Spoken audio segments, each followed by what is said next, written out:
முருகரை பார்க்க போகலாமா? Hi friends, welcome to deals of Gowri. So முருகப்பெருமானை பார்க்கலாம் அப்படின்னு சொல்லிட்டு திருச்செந்தூர் கிளம்பி போயிட்டோம். இது பார்த்திங்கன்னா சண்டே சாயந்தரம் ஒரு 3 மணிக்கிட்ட வீட்டிலேருந்து கிளம்பணும். கரெக்டாக 4:30க்கு கோயிலுக்கு ரீச் ஆகிட்டோம். ஸோ பார்த்திங்கன்னா கோயிலில் அவ்வளோ கூட்டமாக இருந்தது. பிகாஸ் சண்டேங்கிறதுனாலயா என்ன அப்படின்னு தெரில.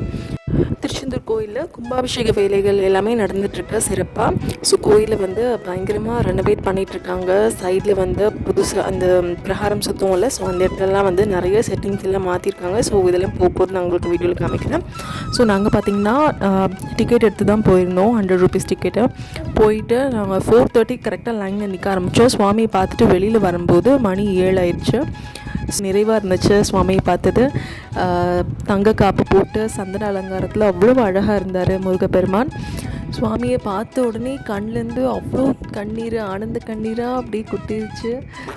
ஸோ திருப்தியாக வழிபாடு பண்ணோம். அந்த மனசுக்கு நிறைஞ்சு சாமி கும்பிட்டுன்னு சொல்லுவாங்கள்ல, அந்த மாதிரி ரொம்பவே சந்தோஷமாக இருந்துச்சு சுவாமி பார்த்து வந்தது. ஸோ பார்த்துட்டு வெளியில் வந்ததுக்கப்புறமா இங்கே இந்த மாதிரி இந்த பொது தரிசனத்துக்கு வந்து இந்த கடல் பார்த்துட்டே அப்படியே அவங்க வந்து லைனில் நிற்கிற மாதிரி அந்த மாதிரி ஒரு வியூ மாதிரி இருந்துச்சு. சூப்பராக இருந்துச்சு அது பார்க்குறதுக்கு. அப்புறம் இந்த மாதிரி புதுசாக அந்த லேம்ப்ஸ் எல்லாமே போட்டிருக்காங்க. அப்புறம் வந்து நிறைய வேலாம் மாற்றுறாங்க அப்படின்னு நினைக்கிறேன். அப்புறமா இந்த புதுசாக வேல் வச்சுருக்காங்கல்ல கோபுரத்தில், அதுவும் நைட்டு பார்க்குறதுக்கு அவ்வளோ அழகாக இருந்தது. ஸோ எல்லாமே பார்த்துட்டு அப்புறமா பையன் வந்து கடலுக்கு போகணும்னு சொல்லிட்டு இருந்தான். ஸோ அதனால் கடலில் போயிட்டு நல்லா கொஞ்சம் நேரம் ஜாலியாக விளாண்டுட்டு அப்படியே நல்ல மனசுக்கு நிறைவாக இருந்தது இன்றைக்கி டேவே. ஸோ அந்த மண்ணரிப்புலாம் இருந்ததுன்னு சொன்னாங்கல்ல, நாங்கள் போகும்போது இப்போ கொஞ்சம் பரவாயில்லன்னு நினைக்கிறேன். ஸோ கொஞ்சம் இப்போ எல்லாமே நார்மலான மாதிரி தான் இருக்குது. ஸோ கடலில் நல்லா கால் நனைச்சிட்டு அதுக்கப்புறம் தீர்த்தத்தை தலையில் கழிச்சிட்டு அப்புறம் பார்த்திங்கன்னா பையனுக்கெலாம் ஒரே குஷி, கடலில் விளாண்டுட்டு இருந்தது. ஸோ அவரும் நல்லா என்ஜாய் பண்ணாங்க. ஸோ முடிச்சுட்டு அதுக்கப்புறமா நாங்கள் டின்னர் வந்து நைட்டு அங்கேயே சாப்பிட்டுட்டு வந்துட்டோம். அங்கே வந்து வெங்கடேஸ்வர ஹோட்டல்னு சொல்லிட்டு ஒன்று இருந்தது. ஸோ அங்கேயே சாப்பிட்டுட்டு வீட்டுக்கு வந்து கிளம்பி வந்தாச்சு.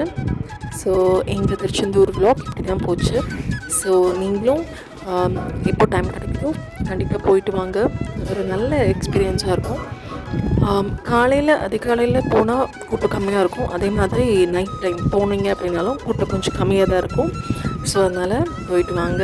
நம்ம எல்லாருக்குமே முருகப்பெருமானோட ஆசீர்வாதம் கண்டிப்பாக இருக்கும். இந்த விலாக் எப்படி இருந்துச்சுன்னு சொல்லிட்டு மறக்காமல் கீழே கமெண்ட்டில் சொல்லுங்கள். இன்னும் நம்ம சேனலை சப்ஸ்கிரைப் பண்ணாதவங்க சப்ஸ்கிரைப் பண்ணிக்கோங்க.